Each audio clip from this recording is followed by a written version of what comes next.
Do you have bigger ambitions than the current role that you're in? In this video, we're going to share the 7 steps on how to advance your career. So step number 1 is create a vision. And so a vision for you does not necessarily mean it's a specific career title.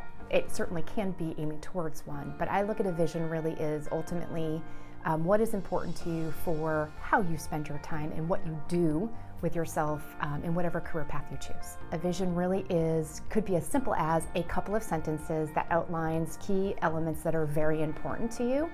And for other people, a vision could be several sentences around 3 major categories that are most important to them. So a vision for your family, a vision for how you are as a community member, and then a vision for your career. So your vision should include short-term goals as well as maybe 2 to 3 years out, and also long-term goals. It could be as far out as 10 or 50 years from now. I think most people overestimate what they can accomplish in a year, but seriously underestimate what they can accomplish in 10 years. So please don't be afraid to think really long term, and then always be guiding yourself in your career towards working towards that vision.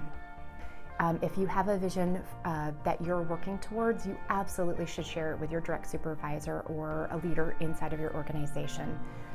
They will help you achieve it if they understand what that is and you can articulate it.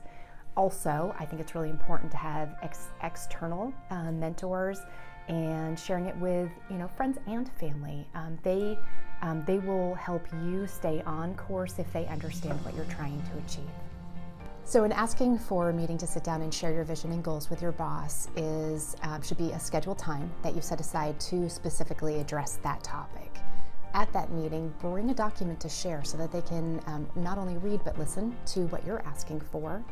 And ultimately, what you're trying to impart on your bosses, what your aspirations are, so that that person can help you find assignments and/or opportunities inside the organization or in the community to help you achieve them.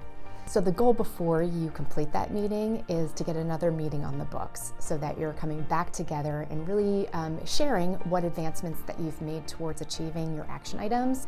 And I would really encourage you to have a check-in with that individual on a regular basis. And that could be simply something that you check in once a month on, or even quarterly on. So step number 3 in advancing your career is to network. And really what that means is to get engaged in your community. And that can look a million different ways. I like to encourage those who are looking for career advancement to find an affiliate organization to socialize with. So whether that's your local chamber of commerce, whether that's a business networking industry type of organization where you're developing leads and referrals, or whether it is more of a service-based organization such as Rotary or the Lions Club or Kiwanis. I would really encourage, if you've not yet networked in your community, it is such a powerful way to transform your career in ways that you haven't quite even thought of yet. And you can often go and visit these types of organizations by simply finding out where their next meeting is and just attending it. So there's a number of great resources that you can find, events that are happening locally in your community from either a professional or social standpoint. And the 2 that I most commonly would point to would be Eventbrite and meetup.com. Another powerful networking tool is to consider joining a mastermind group where you can pick a group that's at your same level, or is made up of a variety of different industries, or could even be industry specific. In a mastermind group, you're networking with other individuals who will help hold you accountable, because that's the idea behind a mastermind. So you get to share your vision and the goals that you've shared with your leader, but also the mastermind group helps you be focused towards those on a consistent basis. The next step is identifying the needed improvements, and that simply starts with a list of things that you recognize that are needed to be improved. I highly recommend finding someone who could mentor you in the areas that you're looking to bolster up. And that can be someone specifically that has the skills that you're looking to have, or who have already achieved kind of the direction that you're looking to achieve.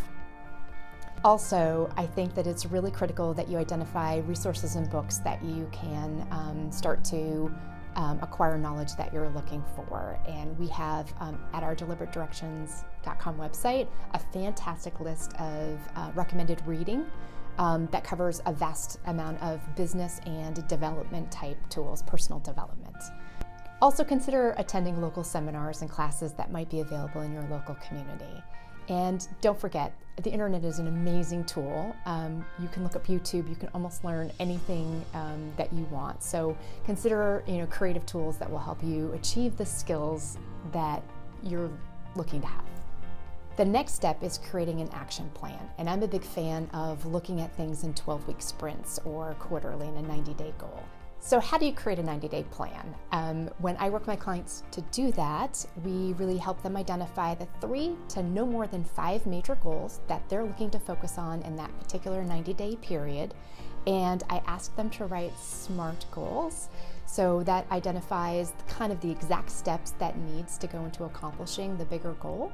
And then those steps get calendared out over the next 12 weeks. So the next step is take action. Now that you've created your plan, it's time to work your plan. So I suggest creating the steps that you need to take every single week and just work it a week at a time. In 12 weeks, you will have accomplished your goals simply by the effort of being clear about what you want to spend your time on.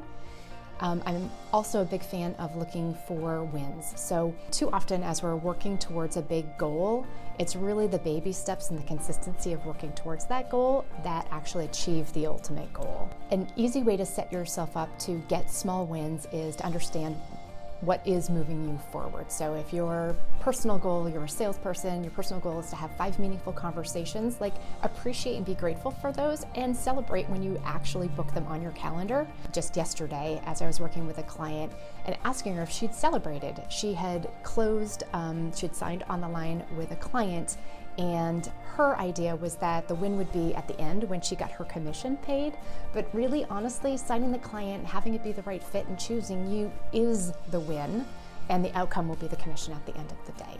So whether you have sales goals or personal development goals, recognize when you've completed a book or when you have completed a training course or the first semester or the first meaningful conversation that does move you towards where you're trying to get.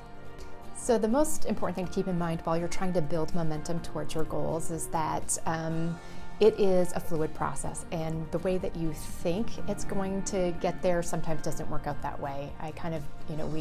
I smile at the idea of that because in the 90-day planning process that I take my clients through, our plans are on sticky notes. So our activities that we're doing each week are simply put in a sticky note. So if at week 4 you didn't accomplish that particular task, you can just peel it off and decide where it goes. And you can even decide to peel off stickies if it's no longer valid.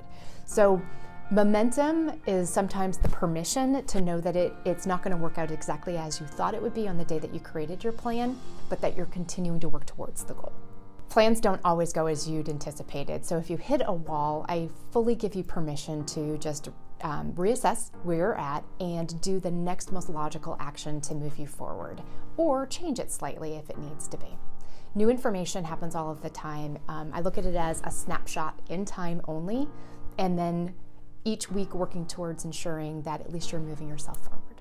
Often what I'll find in coaching is that if someone's hitting a wall, I think of 2 or 3 things. One, are they carving out enough time to work towards their goals? And that's something that we would have a discussion about.